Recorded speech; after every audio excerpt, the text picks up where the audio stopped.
I would say find your why. Be clear on that why, because it's got to be something that's pulling you, and it can't be pushing all the time, because pushing gets difficult, but pulling is a lot easier.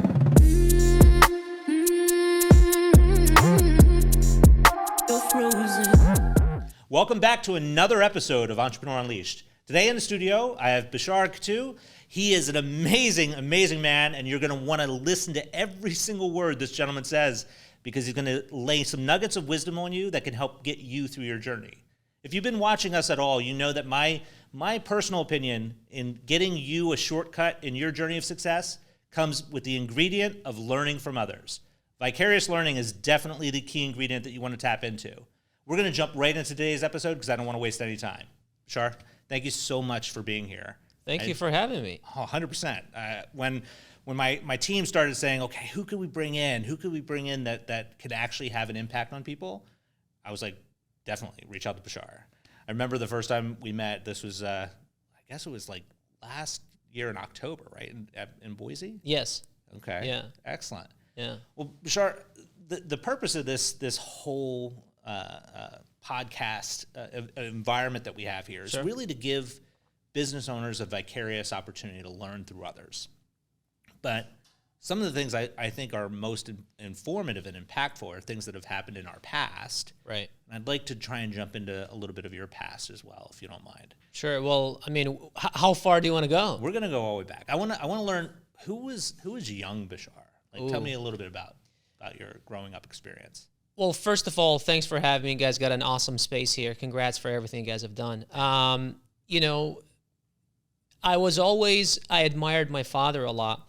So in the late 70s, 80s, and also early 90s, my dad was, he owned the second largest factory of clothing in Iraq. That's where I'm originally from. Okay. And he made his way into kind of the ranks through, he was an accountant just by like learning how to do accounting and not actually going to school. Okay. And all of his brothers were actually accountants by degree. They went to school, but he was the only one that didn't do it. And he actually had the largest job out of all of them. Okay. And so after he had been doing that for a few years, he was approached by one of his friends and said, hey, you know, there's this company, this clothing factory that there's 31 partners. They don't know what they're doing. Would you come in and just clean up the books? 6 months after, he had bought everyone out, including his friend that brought him in, and took the company to about 600% in growth in about 6 months. Wow. Right? And then from there, he just kind of took off. And like mid-'80s, he had a net worth of about $40-50 million. Goodness. But then in 91, the Gulf War of Iraq and Kuwait happened, and the economy just went sideways. And the Iraqi dinar used to be $1 for $3 US. Yeah. It turned to $1 US equaling 1,200 dinars. Oh my goodness. So my dad goes from a multimillionaire to zero overnight. And so as I grew up, to me, in my eyes, he was always a mover, a shaker. He was always someone that was like looked up to in the community. His brothers and sisters looked up to him. Everyone that we knew looked up to him. And I always wanted to become like my dad. Okay. You know, that was the person. Whenever I think about my dad, even now thinking about it, I get goosebumps.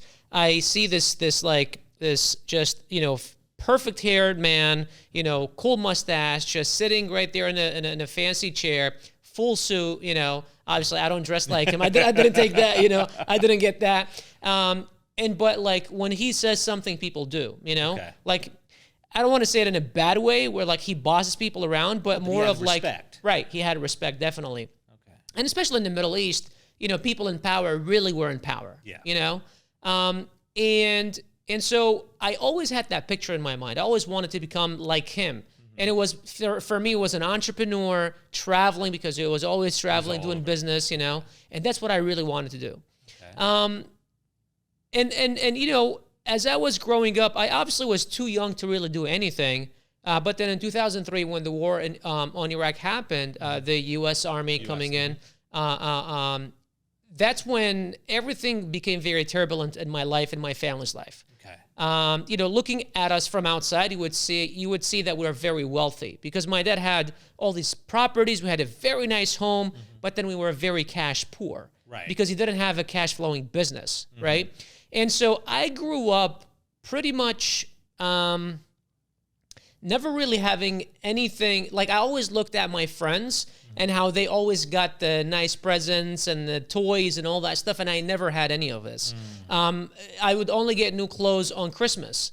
And I would only have like a tiny budget that I can go in and buy clothes with. And I would always see my friends where, like, on their birthdays, they got new stuff. Randomly, their dads got new stuff. And you look at them and you look at us, and it's like they're living in a one-bedroom apartment. We're living in this, like, two-story huge home. So to me, it was always like, there's a problem here. What is going on? But I always wanted to grow up to become like my dad. Okay. When you look at your schooling then during this time frame, because obviously with the 92 invasion, I think it was 92. It was right? 91 and then 2003. Okay. Yeah. So how did that transition impact your schooling? Like, how did everything that was unfolding impact your studies? So I was born in 90, so the 91 didn't have a big impact on me at all, but the 2003 did, because I was 13 years old. I was, middle school going into high school, and so we had to leave Iraq for a little while. We went to Jordan, and then I lived there for about 6 months, and I tried to go to school there. Absolutely different school system. But then, especially after we migrated into America in 2006, that was a completely different situation, because now we went from, I was born and raised in a country where I knew everyone, friends, everything. Now I go into another country where it's a new culture. It's a new language that I don't speak. Although we kind of started learning English in schools, but I didn't really know anything. I couldn't even make it like through security check. Wow. And so it was very difficult for me coming to the country, learning, being able to make friends.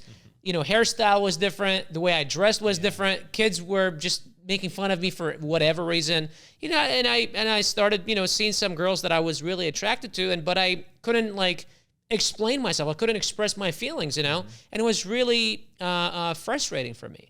But yeah, I mean, my middle school years, my high school years, were definitely very tough in the beginning, because I was trying to fit in still, Finding your space. Like, did you get to a point where you found your footing in the school system here? So 06, we migrated into America. We went to Detroit first. Okay. And I still remember the first morning waking up and hearing and you're still halfway asleep, halfway awake, and I hear in the background English.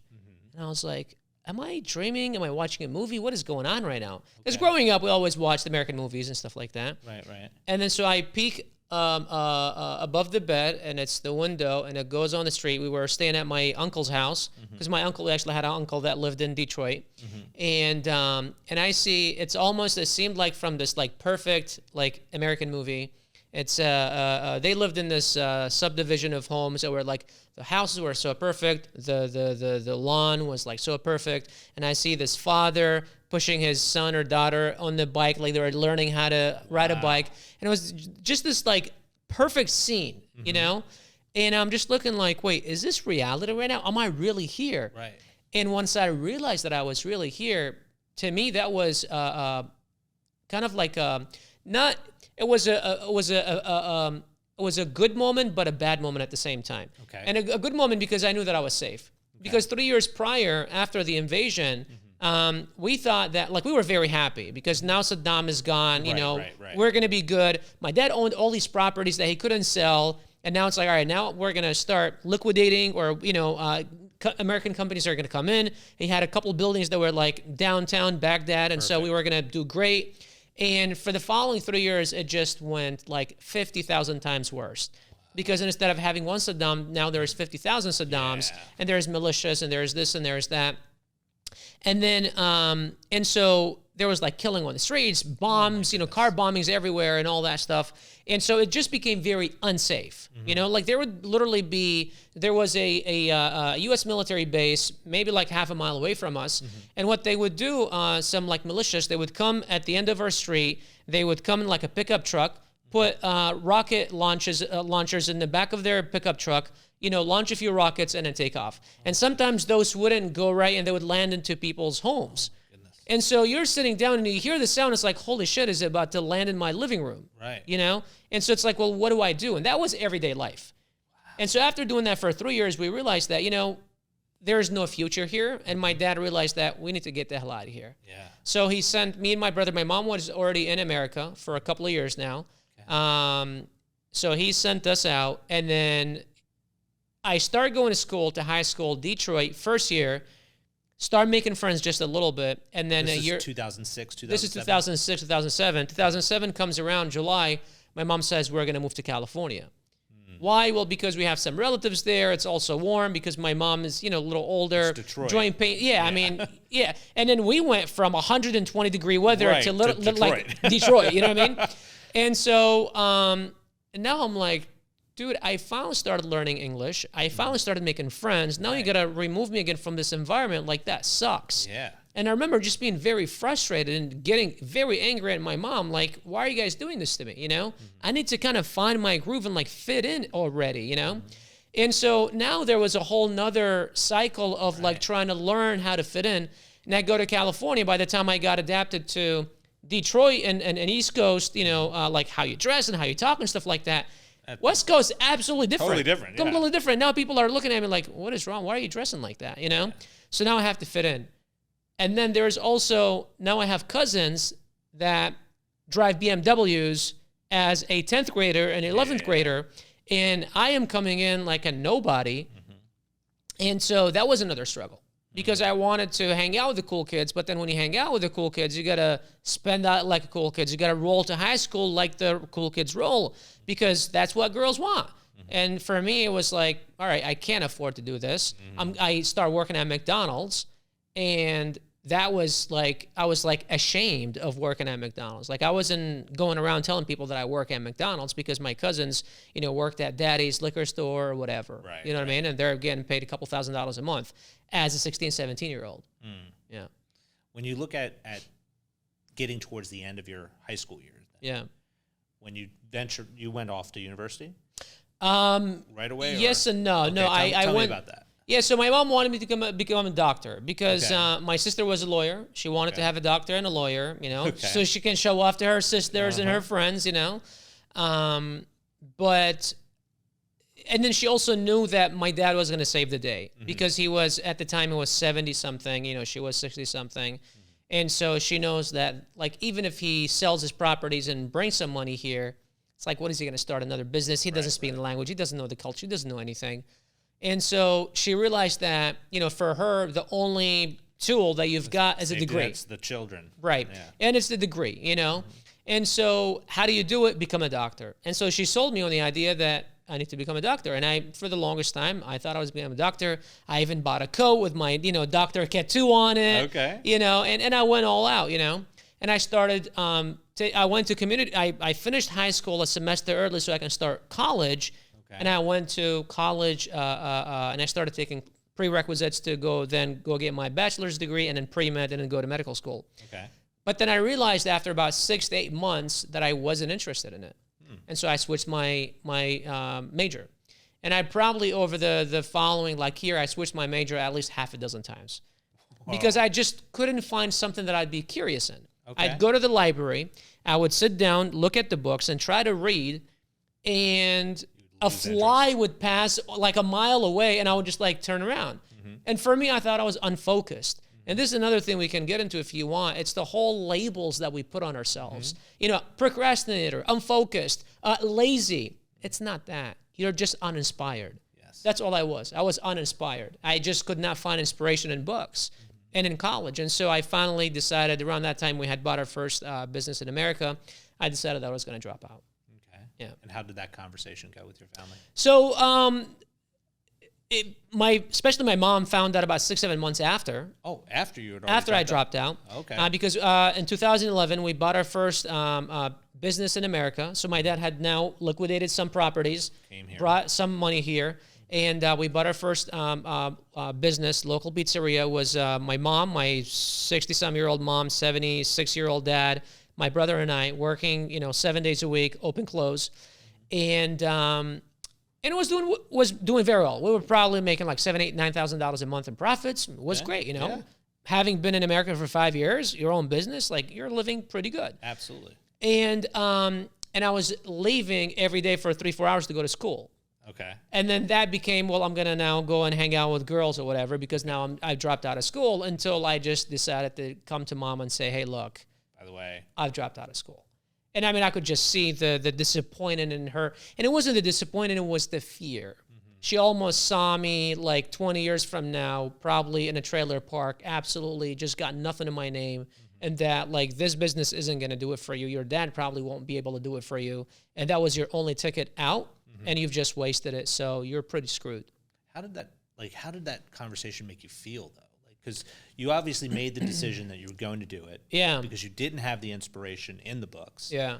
So you made a decision, you carried it out. Yeah. Then you eventually confessed it to the family. Like, Yeah. How did that conversation make you feel? You know, so first I was fearful. Okay. And I was ashamed. And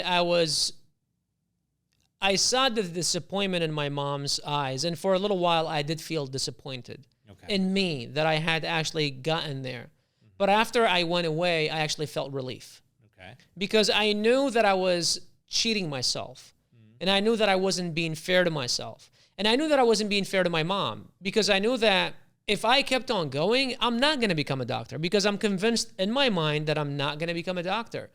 And so whatever I'm going to do, I'm just going to waste time. And then eventually I'm going to do something that's not going to satisfy anybody. Okay. So for me, it was just coming to the conclusion and to the decision that, hey, look, it's just not going to work. You just got to make the decision and do it, you know?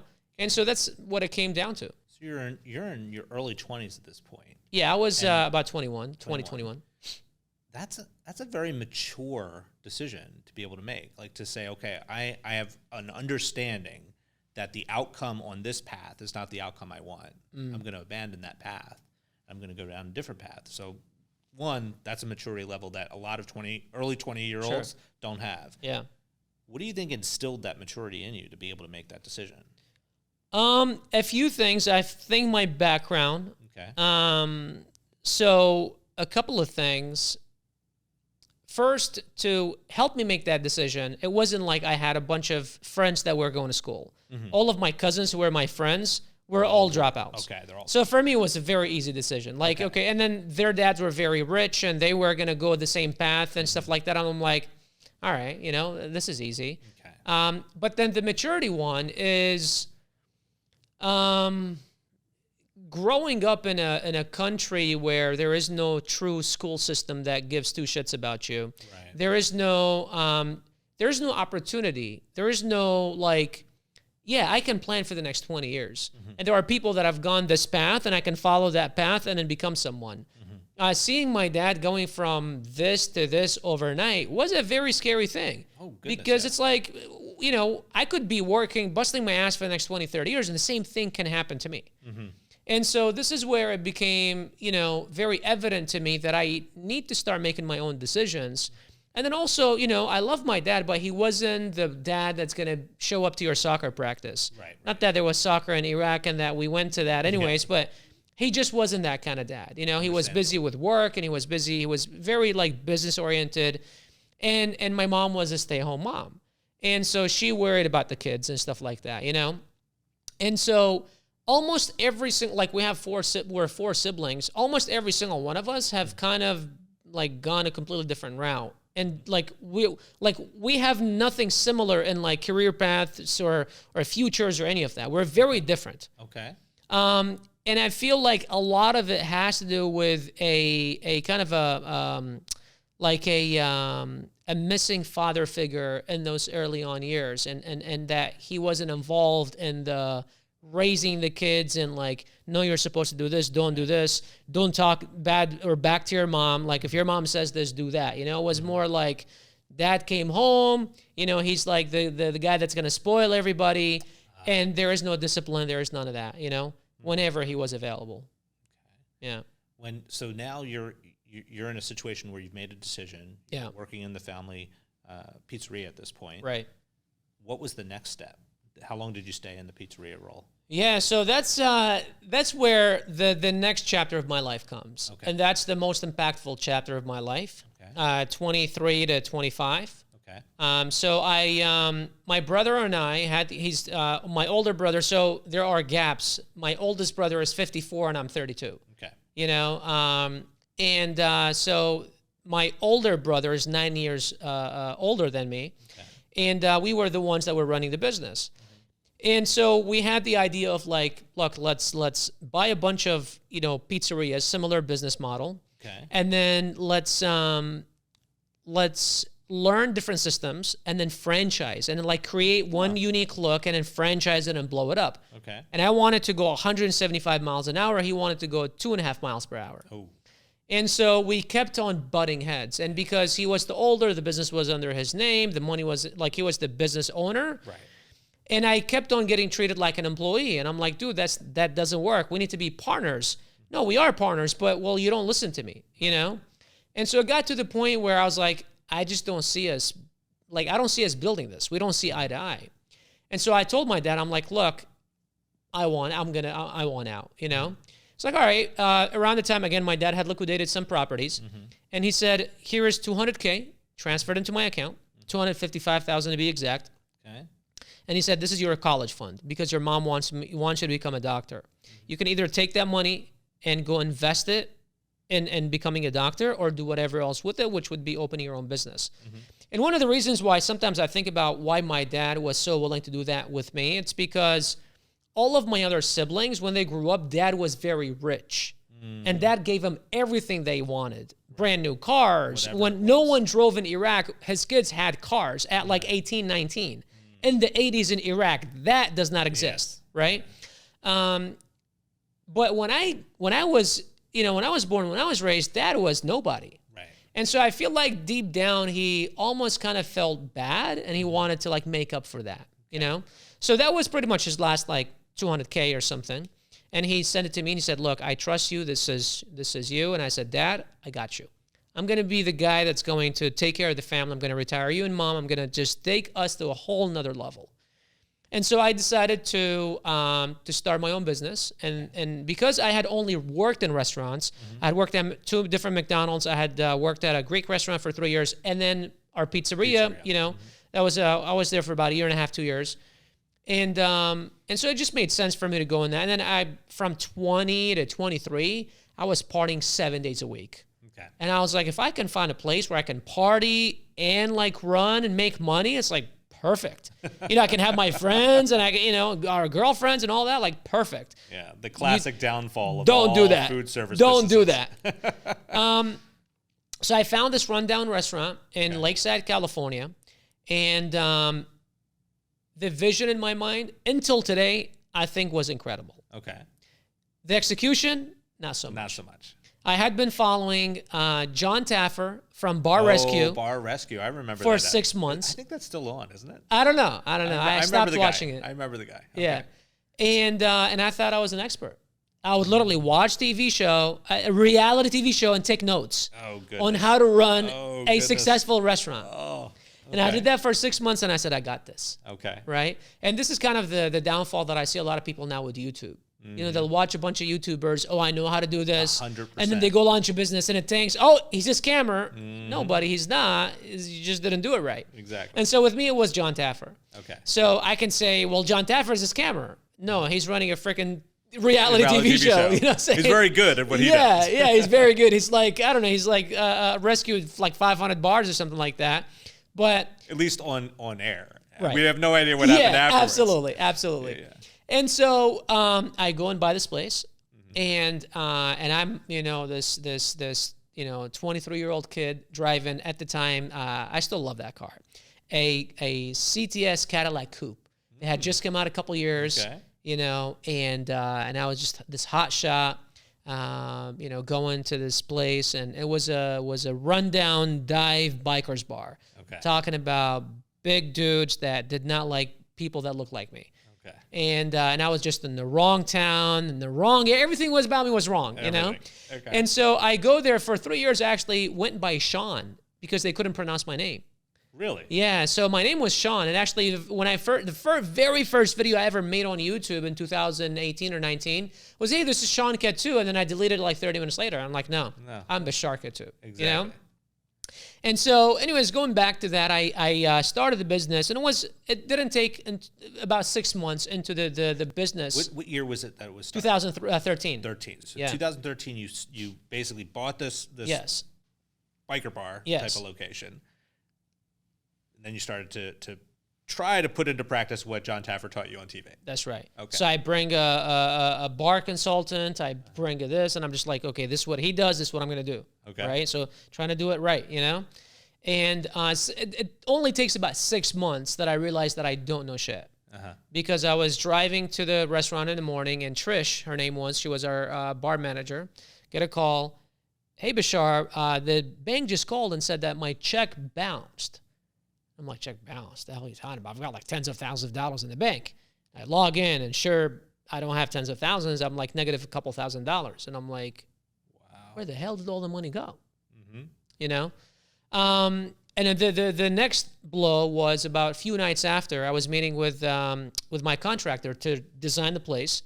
And I was expecting $50,000 because that's what I had told him that I want to spend on the remodel. Budget. Not that I had the 50,000, but That's what you were willing that's what I to was try willing and figure out yeah. how he comes up with it. And he came up with 275,000. Wow. And I remember that night I was sitting in my chair. It was 10 o'clock after everyone left, and I was on the phone with him. It's like, "Hey, buddy, you still there?" And I'm like, "Uh-huh."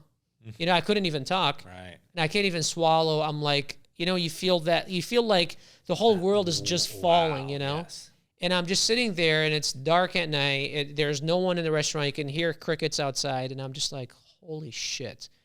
At the time, I had probably like a few $100s in the bank, and I had a restaurant that I've put in everything into it. I'm thinking, this is my dad's last money. I put it in here, and there's no way out. What the fuck do I go? Right. Like, well, I can't back out because no one's going to buy this place the way it looks. Right. I can't go forward because, you know, I have no money to go forward. I'm pretty much stuck here. And this is when I realized that I was in deep trouble. That sense of overwhelm, Yeah. did it create inaction, or what did you do, like, from that point? So first of all, I was a 23-year-old kid that had no experience in life. Okay. I didn't know what the hell I was doing. Okay. All I knew was hard work. Okay. So I was, for 3 years that I owned that place, I worked 120 hours a week. easily, probably. Yeah. And I would literally get home at 4 o'clock in the morning, leave at 9 o'clock in the morning. You know, I knew this was 7 days a week. Wow. So that's all I knew. So the next step was thanks, but no thanks. Yeah. Call up a few friends, call up my brother and my cousin. We're doing this. Come help me put this together. Yeah, so for the next 45 days, I would work, open, close. They would come. We would remodel overnight. We would clean, open, close, and then go home and sleep. Wow. And I would do that at least twice a week. I'm talking about 46 to 48 hours before I sleep. And so I did that for about 45 days. I learned, I mean, I could probably help you build this place myself, you know? Exactly, right? Yeah, I mean, I knew how to lay tile, frame walls. I mean, you name it, I did it, you know? And luckily, my cousin had been a handyman for the longest time, and he knew most of everything. He hooked us up with a few of his friends that did favors and stuff like that, and we turned the place around. When I had discussions with entrepreneurs that have hit significant milestones of success, one of the key ingredients I see in them is they're just willing to do whatever it takes to get it done. Yeah. And that's what you did. You rolled up your sleeves. You did whatever it took to just at least get through that period of your life. Yeah. That was for about 3 years, right? Yeah, and just something for the listener, I had never nailed anything to the wall before. Right. And now I was remodeling a 3,700 square foot restaurant. Yes. Everything, end to end, kitchen, bathrooms, everything. I mean, everything got to go, I actually can appreciate exactly what you're talking about. Yeah. Because I know what that remodel, what 1,100 square feet feels like to remodel. Yeah. You went through that entire space on your own, literally on your own with family members to get it done. Yeah. How did you make yourself get through that? Like, how did you do that? Honestly, it was Tony Robbins talks about this thing of the pull and the push. And he says, you need to have, in order for you to keep going in life, you need to have something in the future that's pulling you. Okay. Because otherwise, you're going to need to keep pushing. What was the thing pulling? The thing pulling was my parents. Okay. It was the life that I promised. For them. And that's why I always talk about the why. Okay. The why, like people ask me all the time, hey man, I'm trying to start a business. What should I, where should I start? What should I do? I'm like, be clear on your why. And they're expecting like something tactical. Right. And I'm like, be clear with your why. And then you just see their face like, what the fuck is this guy talking about right now? Be clear about your why. Because that's going to be the thing that when you get off the call with your contractor at 10 o'clock at night and he's telling you they need 250K and you thought was 50K and you've got like negative 2K in the bank, that's going to be where it's like, fuck it, I'll just figure it out some other way. You know, and I know I'm not alone here. I know you've been through it, you know, similar stuff, and everyone else listening to this has been through similar stuff, but it's about the thing that's in the future that's pulling you. And it can't be something that's pushing, because you're going to keep pushing every morning. You have to motivate yourself. And then any little thing, you'll get down on yourself, you know? So it has to be something so big in the future and so clear, and you understand, you resonate, and it's like, yes, I want this. And it's got to pull you every day. Now, did you already have that knowledge base going into that experience? Or is this something now you're looking in retrospect and saying, wow, now I've learned how I got through it? Yeah, it was honestly just, it was just, I don't know. I don't know. It was watching movies, listening to people. I don't know. I guess it clicked. I guess it was natural. I don't know. I don't know what it was. It just made sense. And again, because the why was just so large, and it's not like I knew that my why needs to be, you know, it's not like I knew that. Now looking back, it's like, yeah, absolutely. If I start something, I need to be clear about my why. Right. But then, you know, it was because I had that. You know, I had that anchor. Right. You know what I mean? And so, no, I hadn't learned that anywhere. I hadn't, you know, but I think when you come from nothing and you've experienced absolute bottom, that you don't want to go back there. Yeah. And this is where, like, you've got to just burn your ships and go all for it. You know, you got to go all in. Looking at that transition then for you, the 3 years obviously wasn't the most pleasant time for you, but no. Oh, the story doesn't stop there. The story actually gets a lot more interesting. Okay. But I'll let you lead me there. Let's jump into it. So you are in this environment that you've now realized that you have no idea what you're doing. Running this business. What was the next major challenge that you faced? Well, April 28th, 2015. Okay. I leave the restaurant. It's 5 o'clock in the afternoon. Okay. I leave the restaurant. Was a Tuesday. I leave the restaurant to go and meet with my girlfriend, who's now my wife. Okay. This was 2015, so 7 years ago. We had met in July of the previous year, so we had been together for about, 7-8 months. Okay. My phone rings. It's John. Hey, John. Hey, boss. The kitchen is on fire. I need you back here. Oh, my goodness. I was like, all right, well, we've got an extinguisher in the kitchen. Put it out. How bad is it? He's like, no. You don't understand. We're all outside. The fire department is here. I was like, oh, my goodness. Oh, shit. So I text my girlfriend. Yeah, I text my girlfriend. I'm like, hey, something's happening at the restaurant. I got to go.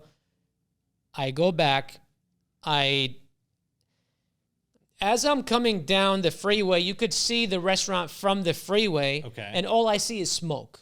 Oh, my And so I'm driving my car, and I'm stuck at the ramp, and I see smoke coming out of my restaurant. So just imagine what I'm feeling.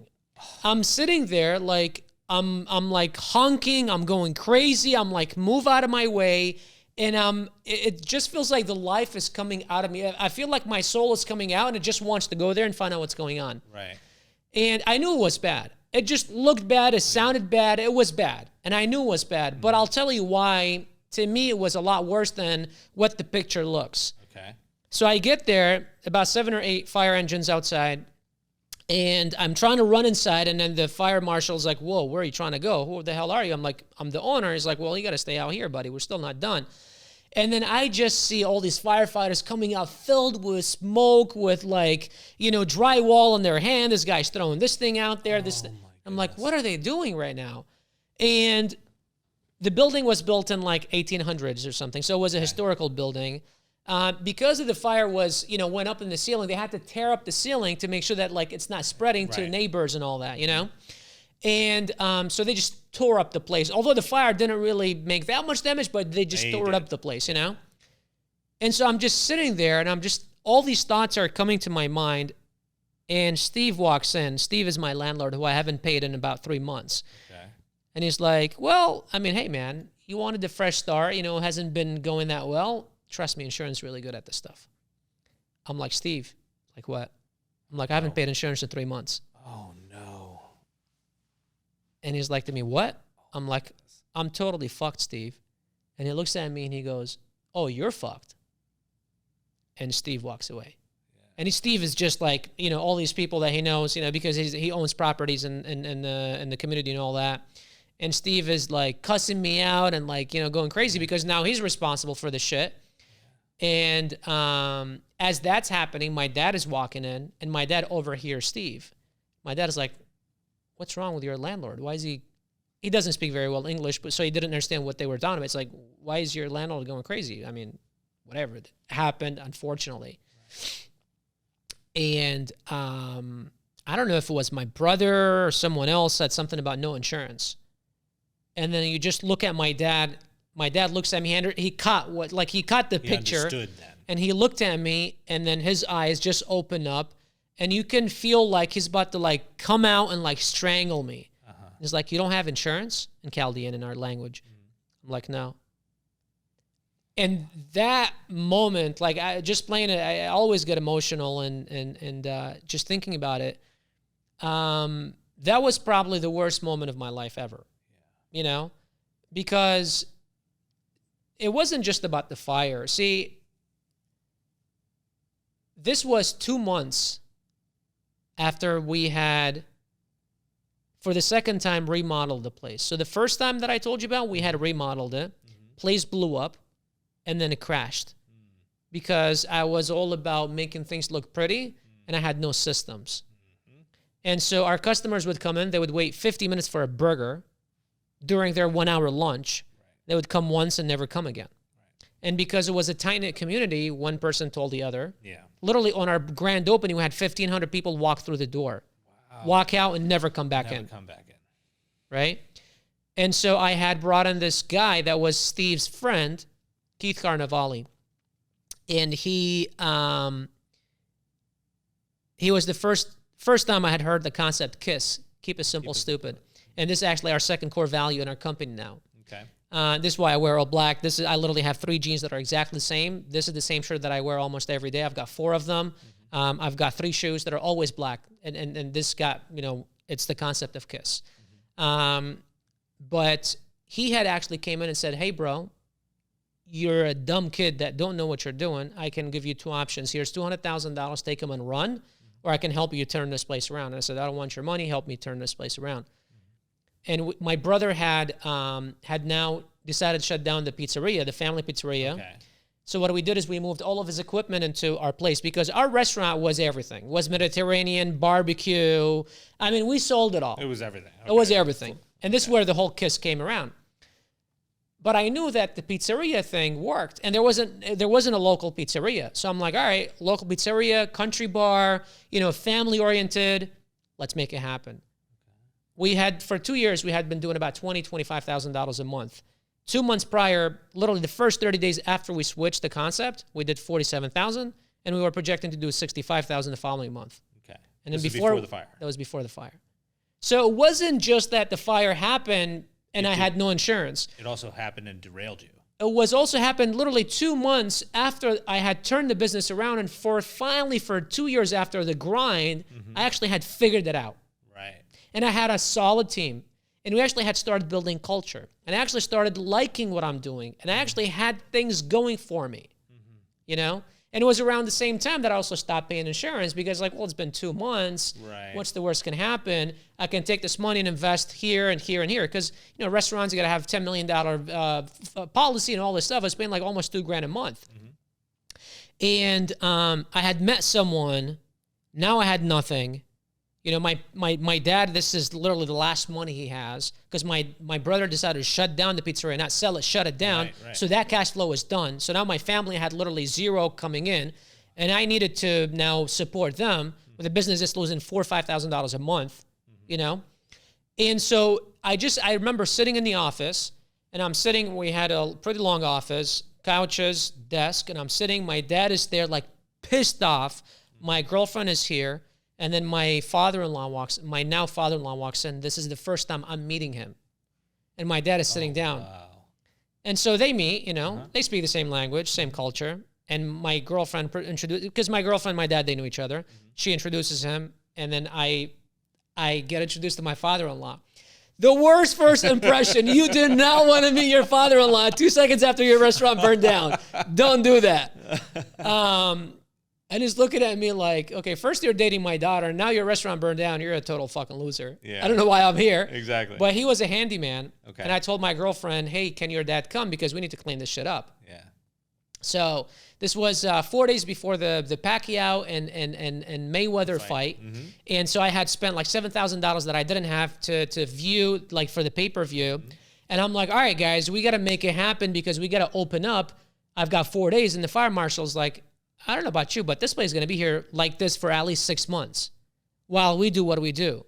And then the health inspector out of nowhere shows up, and he takes the A out of the window, and he puts this red thing. And so all these things are happening. I'm just sitting there, and I can see my life falling right before my eyes. I'm just sitting there, and I'm seeing all these things happening. And it's like, when like, in movies we see like life just kind of stopping, and it's like on like slow motion. Yes. And I could just see like pieces just falling everywhere. Wow. And I'm just sitting there, and I'm powerless. I've got no money. I've got no resources. No one wants to lend me money. I've asked multiple banks to lend me money for the remodel. Everyone had said no. I've got zero credit because both the car the cool Cadillac, and I had bought my mom a Honda Pilot, both got repoed like a few months prior to that because I hadn't been paying. Oh, wow. And so this was like, literally, it was the worst day of my life. And this was April 28th, 2015. But you survived it. I did. What happened next? Because you can't leave us hanging. I mean, that, like, you're sitting there. Coming on the next episode. Yeah, right. You're sitting there. At the moment, you don't know he's your father-in-law to be, but soon to be father-in-law. Yeah. That first impression, obviously, was not the best of first impressions for sure. But you got to work, right? You rolled your sleeves back up and jumped in? You'd think so. Okay. For the next 2 months, I go into depression. Okay. And I start drinking heavily, and I get a DUI. And I end up in jail. Okay. And this is where the mustache came in, actually, because I started growing a beard. I don't know if I have pictures online, but I had, for a while, I had this big old beard. I just didn't feel like, life was meh, I was like, all these dreams that I had, this was fantasy world. This was like, dreams, and this is reality. This is what life is like. I need to leave that and live here because this is probably what I'm going to do for the rest of my life. Bitter. Just, victim mentality. Yeah. I gave up. I had pretty much given up. Okay. And I went like that for 2 months. And it was just like, I didn't want to wake up. I had kind of stayed away from my friends for a while because I was so busy with the restaurant. But now my family didn't even give a shit about me. My dad was absolutely pissed off with me. Mm-hmm. Everyone thought I was an absolute piece of shit. And it just, honestly, now looking back at it, I don't know how I wasn't suicidal because I wasn't. That was the only one thing that I wasn't. Okay. And now looking back at it, I'm like, interesting. If I was suicidal, I wouldn't have blamed myself. Right. But I wasn't. I'm not sure why.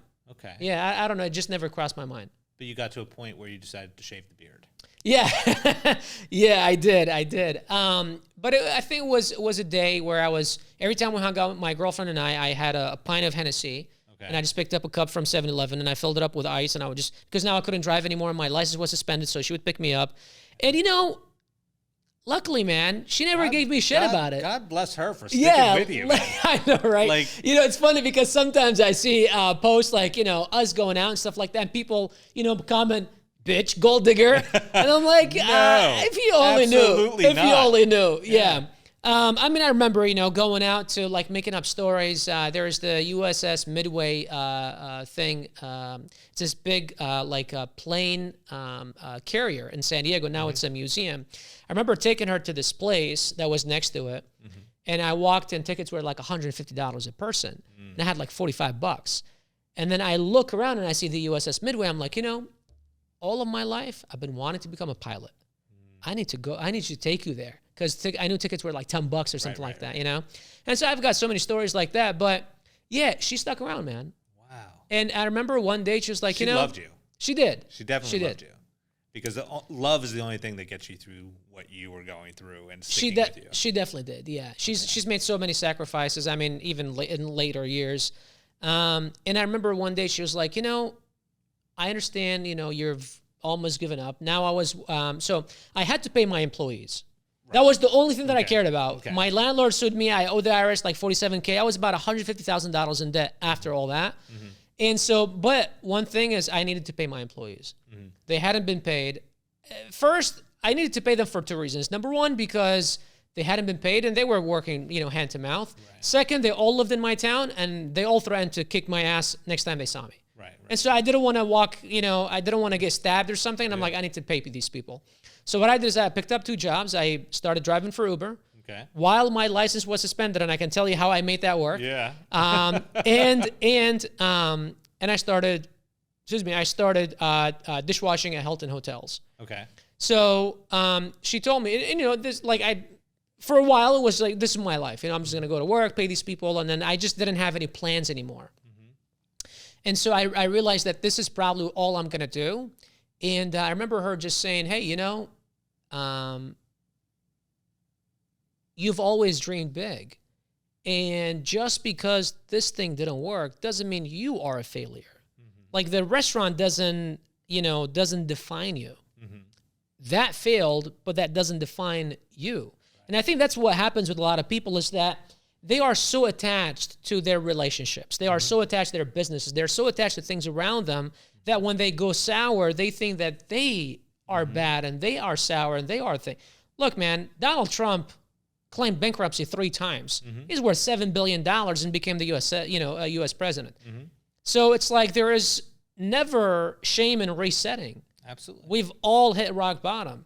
But it's about what are you going to do? Are you going to just stay there or are you going to come back up? Right? And I was offered a $60K a year job at Hilton Hotels to be a manager because one of the supervisors recognized me from the restaurant. He was one of the food purveyors that used to deliver food to us. Okay. And plus benefits. And I was like, shit, $60K a year. Good deal to me. Right. But then I started doing the math. I'm like, okay, but that will take me like almost 20 years to clear my debt. And I'd be 45 at the time. And then now I was like, there's got to be a better way. Okay. I met a friend that we hadn't seen each other in many years. We were high school friends, and he told me about this thing. He said, I work from home. And I was like, what the fuck does that mean? It's like, I work from home. And I was like, all right, but what does that even mean? Right. Because for me, it's like I was always in the restaurant business, man. I went to work, people came in, paid them all this stuff, but this is what I thought life was about. Mm-hmm. It's like I work from home.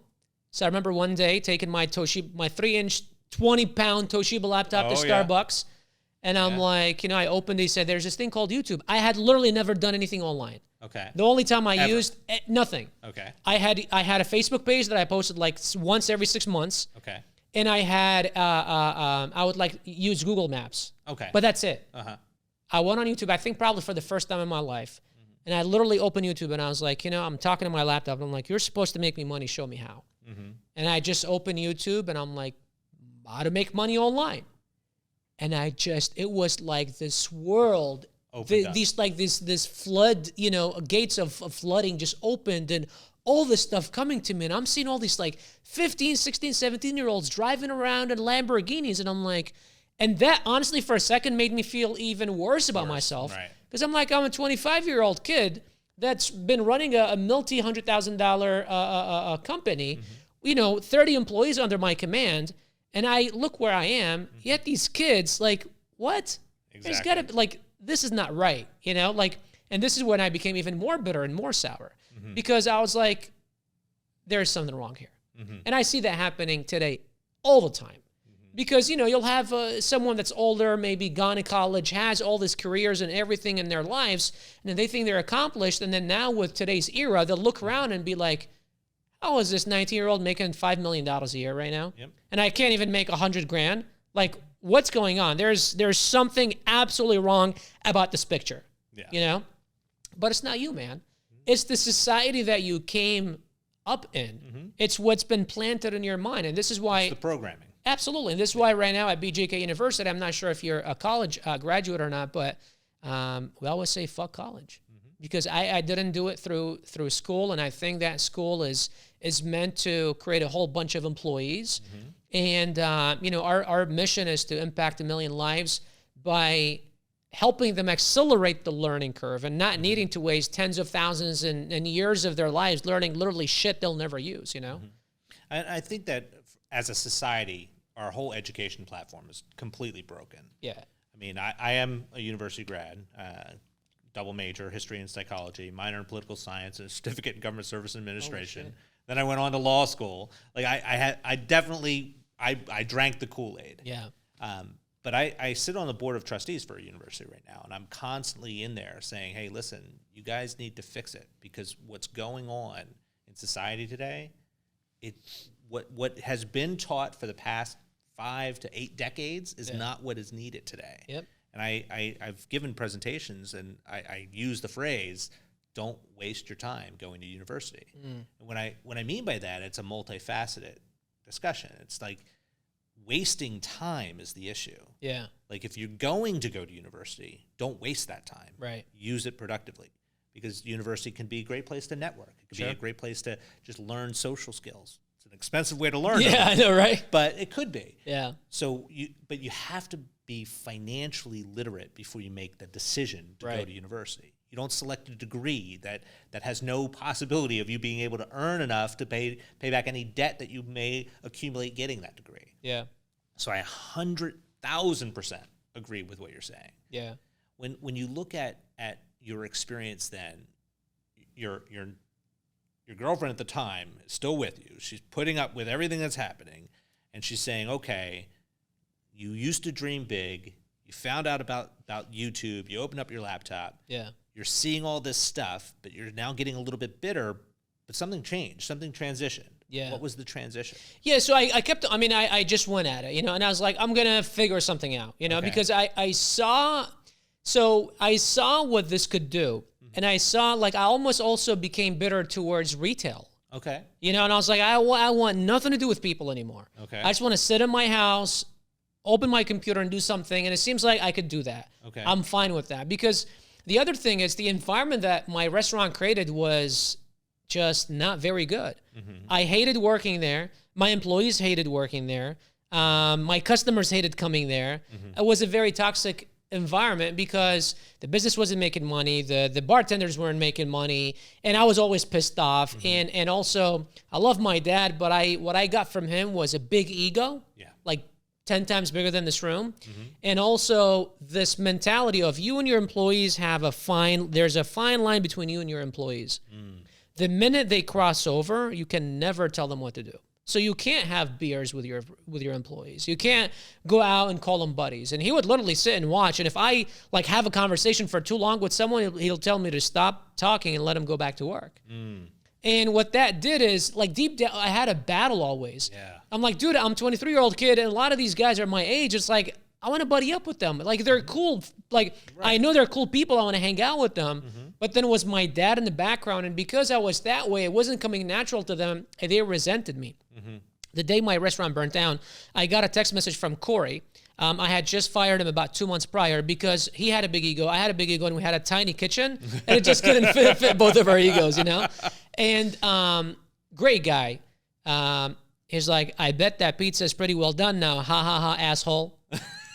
The day my restaurant burns down, right? And so I was like, they didn't like me when I had the restaurant. As I was going down, they were kicking me. Kicking you on the way down. Something is going on. Yeah. It's not them, it's me. Yeah.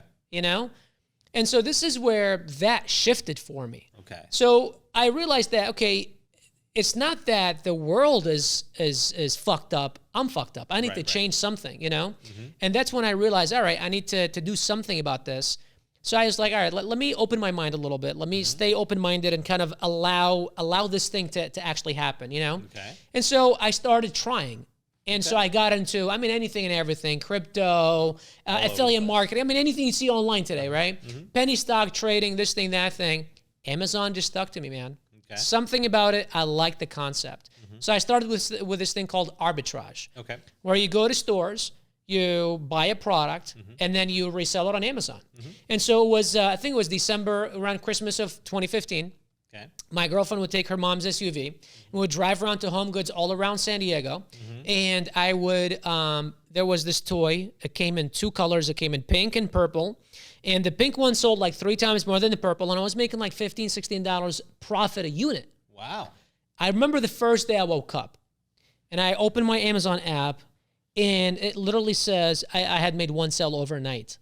And the fact that I had made $42.99 in my sleep blew my your mind. Yeah. Because until then, I had to shop the food, store it, clean it, cook it, serve it, clean after the customer to make $10 on a sandwich and a beer. Yeah. And here I was making 15, 20 bucks in profit, pure profit While into you my slept. bank while my sleep. And although it was only 20 bucks, Still. but I was like, holy shit. See, Yeah. now I'm talking about it, I'm like getting goosebumps. And I was like, you know what? This is scalable. I could do it in my sleep. What if I sold 5 units in my sleep? Yeah. What if I sold 10 units in my sleep? And so what I would do is I would go around San Diego. I would tell my now sister-in-law in Vegas, go to the stores, buy all the, But then I realized, okay, this is not scalable. Yeah. I'm driving around all day.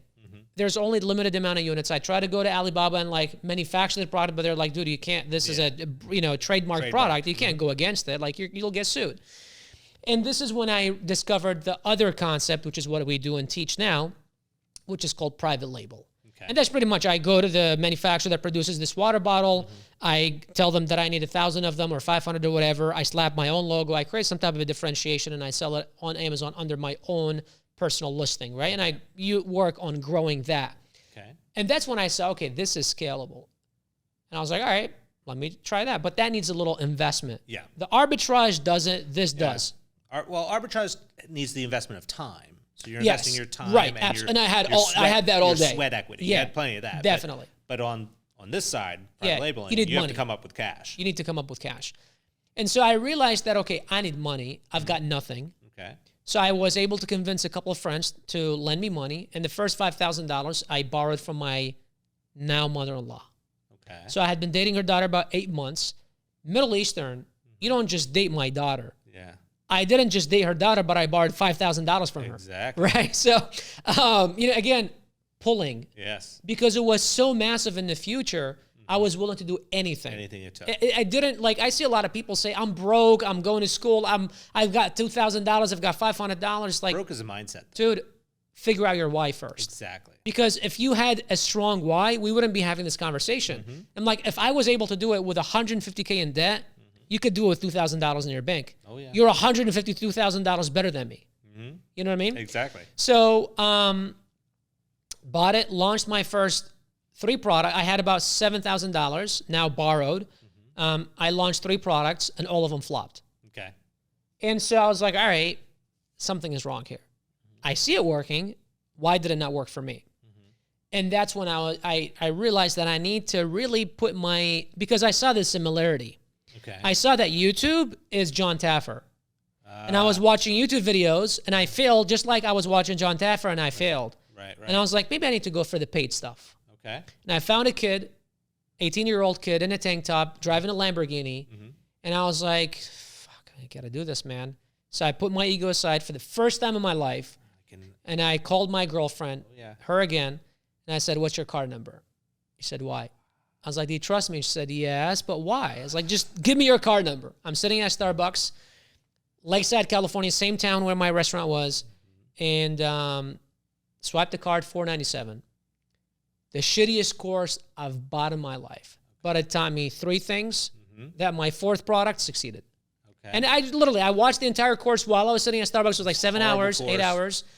But I just got like something from very like small things. And I was like, holy shit, I wish I had invested the $500 a month ago.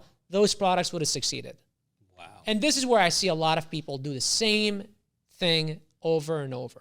It's that they, well, instead of investing in mentorship, I'll invest here. Instead of doing this, I'll do that. It's like, dude, why reinvent the wheel? Someone else had eaten shit before you, gone through the trial and error.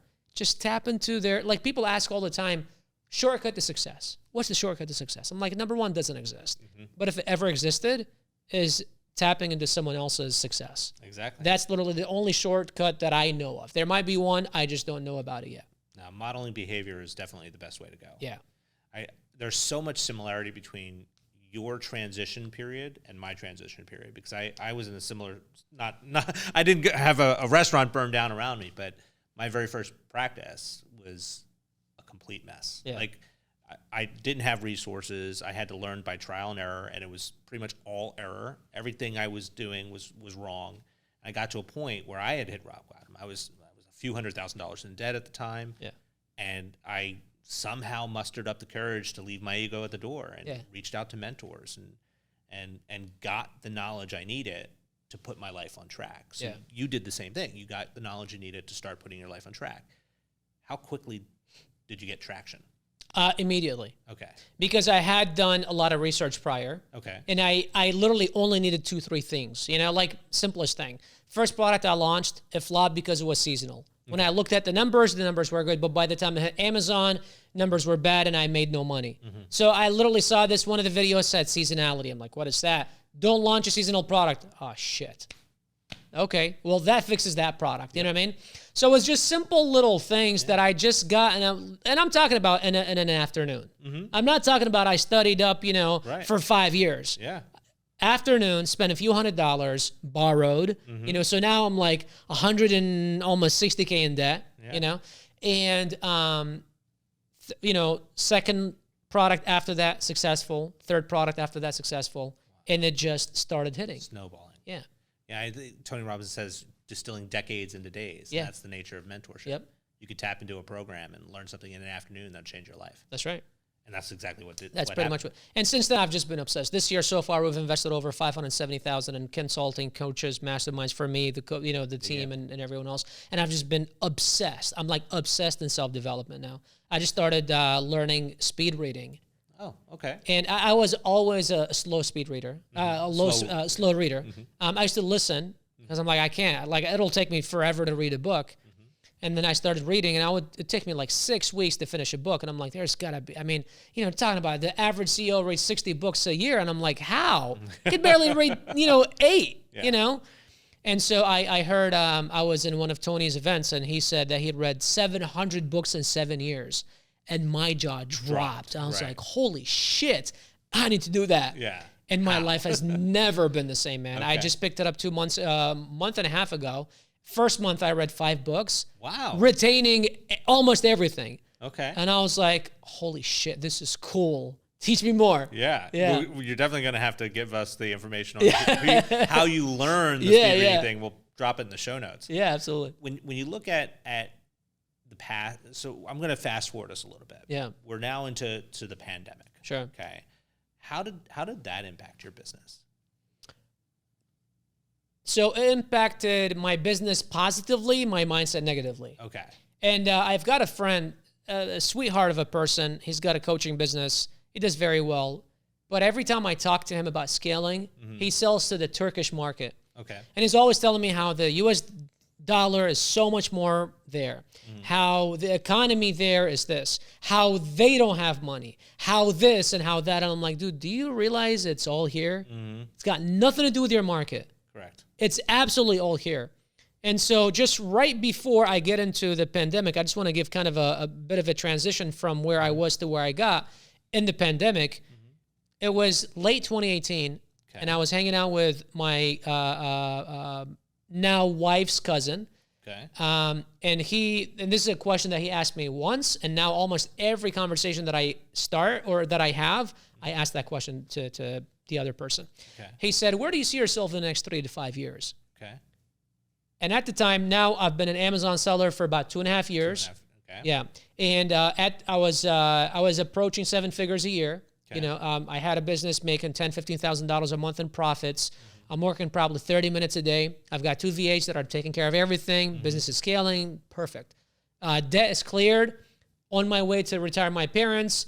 My dad now, respect is back. We're all on good terms. Life is good. Okay. And I stared at him, and for 10 minutes, I just couldn't answer him. And he's like, not a more successful Amazon seller? I'm like, I don't know.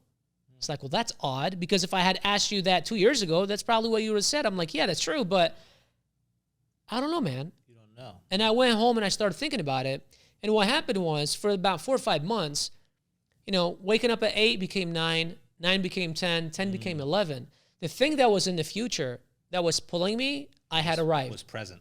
I had arrived. And I had not re-anchored myself.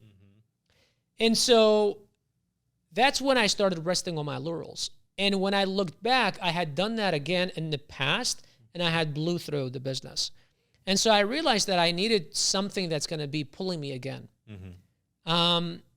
For a couple of months, because I had gone away for such a long time, just literally buried to like work and make it happen. When I came back out, people were like, where have you been? I'm like, this.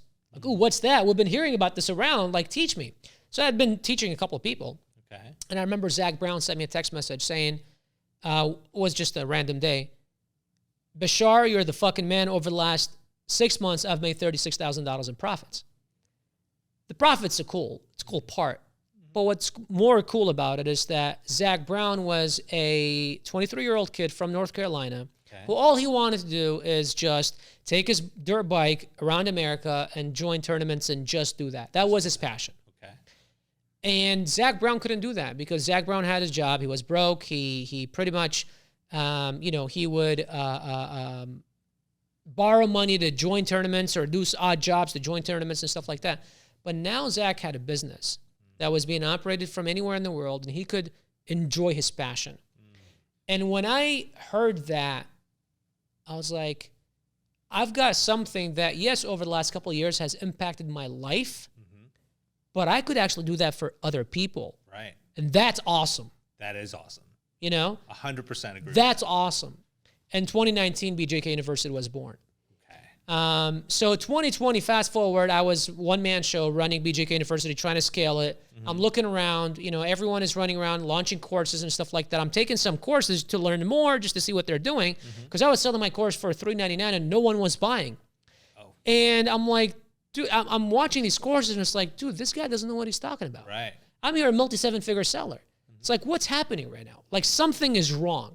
But I didn't know sales. I didn't know marketing. I was just a good Amazon seller. That's it. Yeah. And so what my goal was, I'm gonna sell the cheapest course, best value, but that doesn't always work. Correct. People value the thing, because I had like maybe 50 students and no one was getting results. And I'm like jumping on one-on-one calls with them. I'm doing all this stuff. I'm like, dude, like, I just need to come to your house and do the work for you. Like, I don't understand what else you want me to do. Right. 2020 came around, and it was me and one other person who's now our head of sales. He was my first hire ever. Aaron, appreciate you, Aaron, if you're watching this. And pandemic, man, it hit hard. I was in denial that America is going to shut down. Because to me, it was like, dude, the world can shut down, America will never shut down. Like, that's just not a thing, it's not a thing. Yeah. It's not reality. Now we moved to downtown San Diego, first time in my life living in a high rise, living a good life, Yeah. Downtown San Diego, the gas lamp district was probably about, a few blocks away. So my wife and I remember walking and seeing like trash bags like flying in the air. I'm like, holy shit, it's real. People in masks. Desolation. Yeah, I'm walking down the sidewalk, people coming down the other part that like go around me. I'm like, the fuck are you doing right now? Right. Like, this is weird. And that's when I realized that, holy shit, this is real. And so deep down, it's like, yeah, people got no money. World is shut down. I stopped scaling my Amazon business. I actually started liquidating it because what I wanted to do is focus on coaching. That's where I found fulfillment. And I just didn't want to be an Amazon seller anymore. So I had two accounts. I sold one of them. I was in the process of selling the other one. And then my coaching business was just not going anywhere. And then I just was like, dude, what business? People can't even buy groceries. They're not thinking about launching a business now. And it was all in my head. It was 100% in your head. It was all in my head. And I remember one morning waking up, shivering. I thought I had a fever. I thought I had a fever every day. I thought I had a cough every day. I thought I had a sore throat every day, because that's what you get when you have COVID. Exactly. And so I'm shivering. And then I don't know what the hell happened. My wife comes out of the room and is like, "Stop being a little bitch. What's wrong with you?" And I'm like wearing like a robe and I'm like shivering. And then once she said that, I looked at her. I'm like, "Go fuck you!" Like I'm just yelling at her and stuff like that. And then because I snapped out of it, I stopped shivering. Right. And I got up and there was nothing wrong with me. Right. And I was like, it's amazing what the mind can do, what the fuck just happened right now? It's amazing what the mind can do. I used to get sick twice per year. I decided that I will never get sick again. Wonderful. Until April of this year, I got COVID, but I had not been sick ever since. Flu, nothing. Okay. Nothing. And I realized that it was all here. That's all it was. That year, we exploded our business. We went from 2 people. December of that year, we were 4 people. December of 21, we were 57 people. Wow. That's a. Wait a minute. So I have to make sure I'm keeping track of this. You've gone through some major challenging periods of your life. You're now on the edge of December 2021. A huge business, individuals behind you, bringing change in the world. Yes. How are you feeling at this point? Incredible. Because you're actually changing people's lives. Yeah, and this is the thing where it turned from just a business and a lifestyle to we're on a mission. Okay. We're not just here to make money. We're here to serve. Tell me more about your mission. So I was approached by one of our pod leaders who's unfortunately not with us anymore. And he said, "I love what you're about, man, but we're growing. And we get it because we work with you directly. But it's like, as the company grows, everyone needs to row in the same direction." And he handed me Start With Why by Simon Sinek. And I read that book and my life changed. And I realized that he's right. We don't have core values. We don't have a mission that we're on. And I realized that people will do everything for someone else a lot more than and before they do it for themselves. Yes. Because this is how I am. I will do anything and everything for you, but then I will probably delay things for myself, you know? And so when I read that book, I realized that, you know what? We need to stand for something more than what we're about. And ever since then, so we're on a mission to impact 1 million lives at a time. And the way we want to do it is by providing people the skill and allowing them to control their destiny. And through those skills, without needing to go to schools and spend tens of thousands or waste tens of thousands of dollars and things they'll never use. And right, time. Absolutely. Because that's even more valuable. Absolutely. And so this is our mission, you know, and now we started BJK Foundation, which is on a mission to make the world a better place, 1 million lives at a time by feeding, housing, and educating the underprivileged. So it's our nonprofit where we donate a chunk of our profits into the foundation and then just, you know, invest it in other causes that we support, you know? And so I just realized that I'm here to serve. I've come to the conclusion that my life is about service. My life is not about making money and building wealth. But through service, build wealth and making money comes as a byproduct. And the less you focus on making money and the more you focus about serving other people, number one, the more fulfilled you live. And number two, there's only one world and there's only one life. And if we're not all collectively doing something about it to make it a better place, especially if you have been fortunate, especially if you have been able to figure something out. Right. Because unfortunately, not everybody has been able to accomplish what we've been able to accomplish. And it's about the level of awareness, right? And so for us, it's about creating that awareness of the missed opportunities. It's like, look, you've got this life, I get it. There's this other thing, and yes, you can do it, right? If you want to do it, no problem, I can help you. If not, totally cool. I just want to make sure that you know that you are capable of doing this thing. And I understand you're here, and it's not your fault. It's just the conditioning you've been brainwashed for decades that this is all. You and your parents and your grandparents have all been brainwashed. Absolutely. That this is all what you know, get a degree, get a good job, get a nice car, get a mortgage, and that's it. And then retire at 65. Well, it's like, what the fuck do you do at 65 again? You know, Exactly. sit on the porch and read a newspaper and what? Yeah, there's only so much sweet tea you could drink, right? You know what I'm saying? When you look at the next leg then, because obviously you've been asked this question a lot, and you ask this question a lot of others. Yeah. What does the next 3 to 5 years look like for you then? So for us is currently we're focused on the Amazon space. Okay.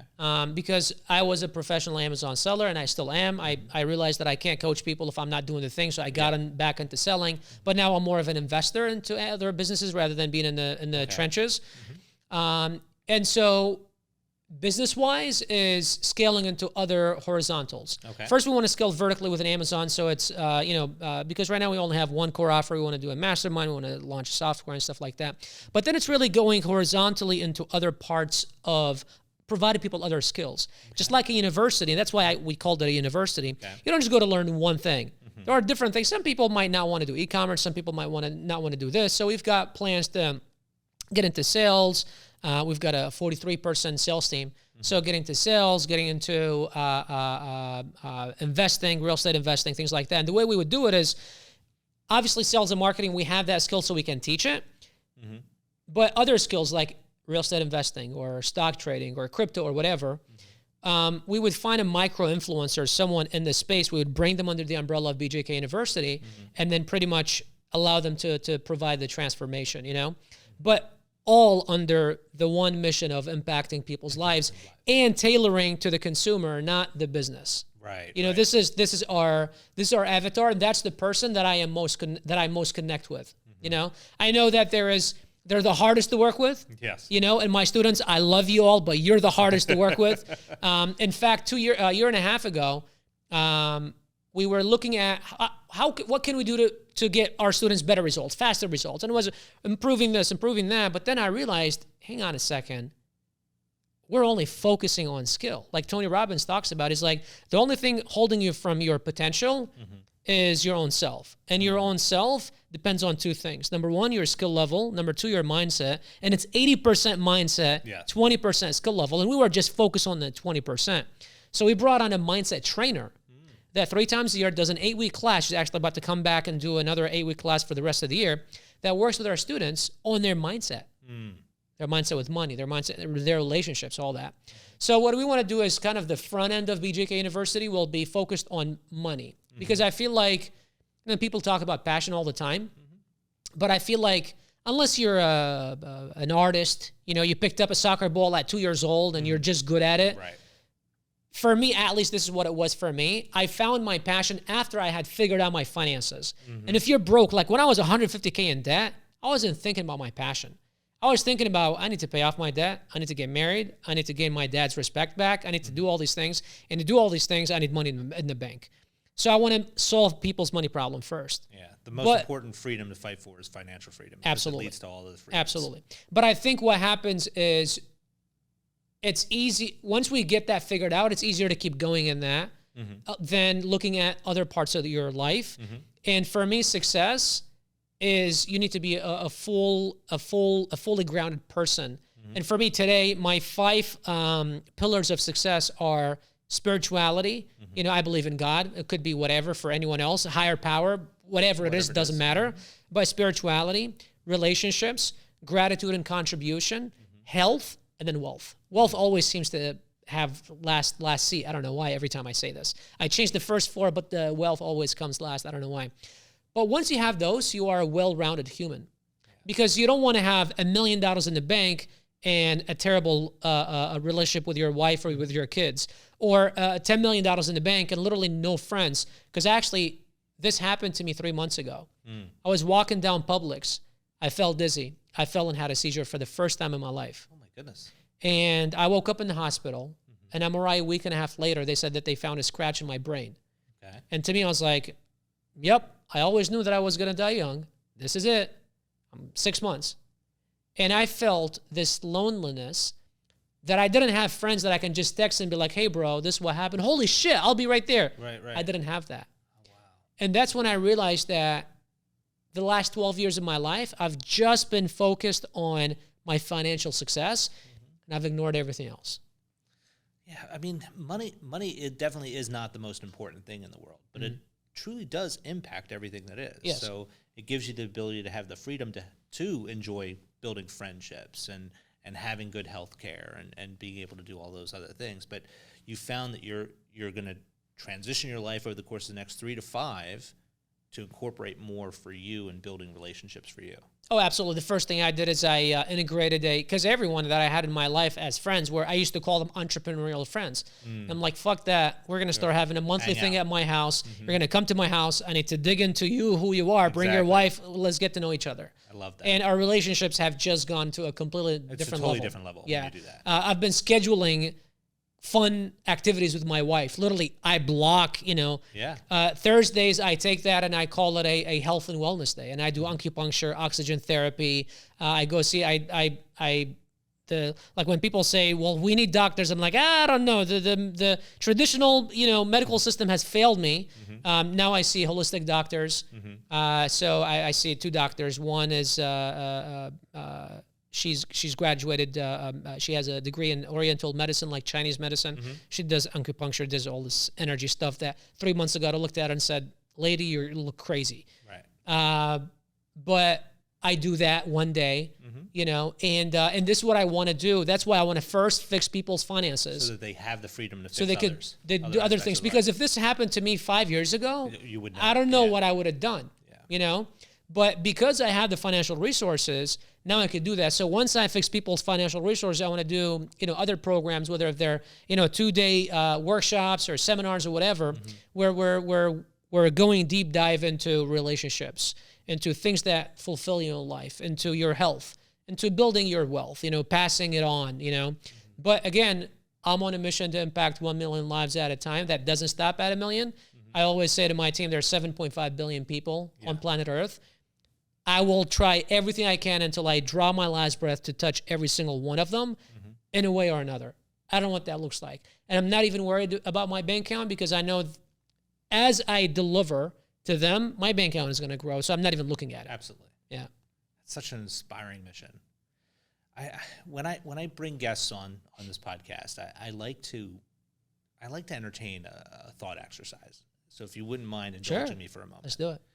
I'd like you to imagine for a moment that you're able to go back in time and sit down with a younger version of Bashar.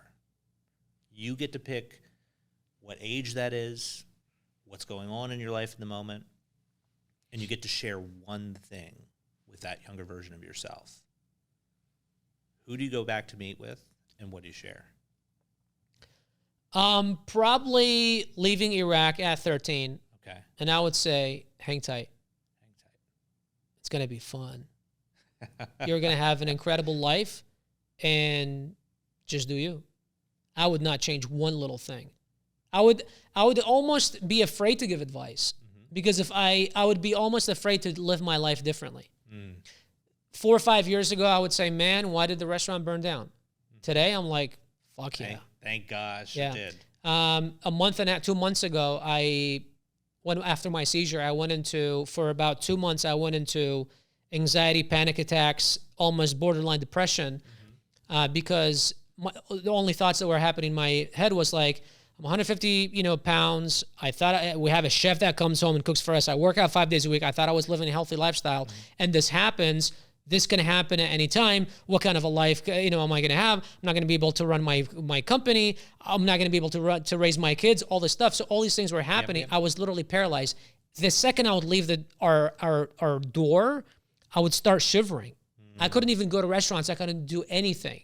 Wow. Today, when I look back, I say thank you, because now I look at life in an absolute different lens than I did 3 months ago. And had that not happened, I don't know if I would have ever been this person that I am today. Let's carry forward this thought exercise then. Let's say, imagine for a moment that a future version of Bashar is able to come back in time and sit next to you on the couch. What does he share with you? Probably the same thing. Okay. I hope the same thing. I'm counting on it to be the same thing. I'm counting on it to be nothing but just keep doing what you're doing, bro. Everything that you've been through, today I've trusted myself that regardless what's going on, I trust that I have the resilience and that I have the confidence and the trust that I will come out the other side. Because I've been through so much shit, and this is the first time that I have a health crisis. And that's why I hit different. I've launched 9 businesses, 7 of which failed. I've lost hundreds of thousands of dollars in the process. But this was the first time that I react this way and trying to overanalyze and everything. But, you know, looking back, now every time a crisis presents itself, I get excited.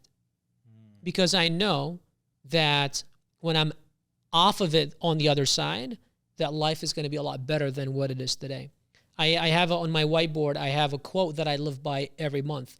And last month it was, thank you, life, for being difficult, because it is through the difficulties and challenges that we learn and grow. So I hope that my future self would just say, keep fucking going, man. I love it. Great nuggets of wisdom.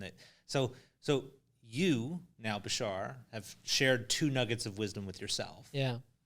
Can you share a nugget of wisdom with our audience? Like one thing, if you were to leave them with something that, whether it's inspiring or motivating or just transformational, what would you share with them if you can only share one thing?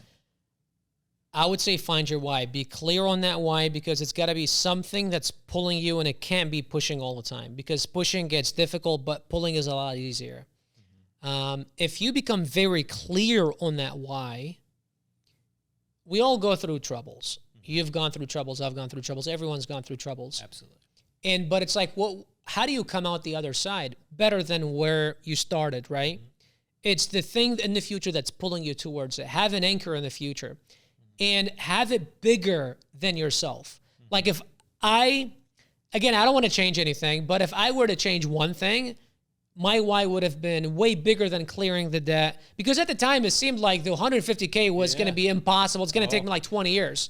You know, I didn't know that I would do it in like 24 months, you know?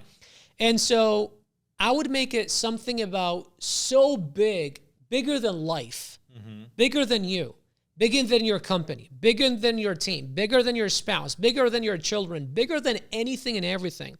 And that when you think about it, the first like 10 times you think about it, you're like, yep, I'm borderline crazy. That's it. You know, like I've made that. I'm crazy, you know. But then little by little, you start realizing that, holy shit, this is so, like, this can happen. If I come anywhere close to this, do you know the impact? Do you know the magnitude? Do you know what I would be able to accomplish for myself, for my family, for people around me, for people that care for me, for people that want to see me succeed, for other people? Because Tony Robbins talks about this science of achievement and art of fulfillment, and he says a lot of people, he has billionaire clients that call him $1 billion in the bank, absolutely just depressed. It's like, how could you be depressed with $1 billion in the bank? It's like, because they've been able to accomplish the science of achievement, but had not accomplished the art of fulfillment. And once you are fulfilled, once you find something that drives you that's so big, and it's got to be just massive, man, just massive. You know, people talk shit about Bill Gates. He's cashing out, I think, $1 billion, he said, of his Microsoft stock every single year to invest in his foundation so he could do all these things that he's doing.